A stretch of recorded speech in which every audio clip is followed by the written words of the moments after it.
YouTube కుటుంబ సభ్యులకి మరియు అలాగే నా సబ్స్క్రైబర్లకి అందరికీ నూతన సంవత్సర శుభాకాంక్షలు అండి. ఇప్పుడు మీరు చూస్తున్న ఈ పువ్వునైతే పలకం పువ్వు అని అంటారు మా ఏజెన్సీ ప్రాంతంలో. ఈ పలకం పువ్వుతో మా గిరిజనులు ఒక పండగ కూడా అయితే చేస్తారండి. అదే పలకం పండుగ అంటారు.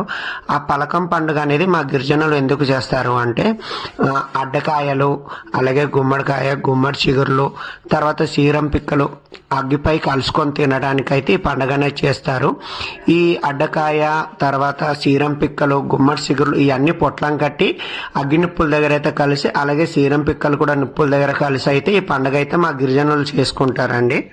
మా గిరిజనులు డిసెంబర్ నెలలో ఈ పలకం పువ్వులతో పలకం పండుగ చేసిన తర్వాతే కొండకెళ్ళి అడ్డకాయలు కోయడం కానీ, అడ్డకాయలు అగ్గినిప్పుల్లో కలచడం కానీ ఇలాంటివి అయితే చేస్తుంటారండి. ఈ పలకం పండుగ కోసం మీకు అర్థమైంది అనుకుంటాను. ఫుల్ వీడియో చేద్దాం అనుకున్నాను కానీ టైం లేక అయితే ఫుల్ వీడియో చేయలేదు పండగ కోసం.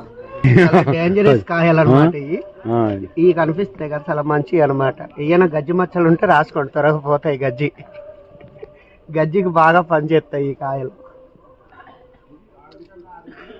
ఓకేనా,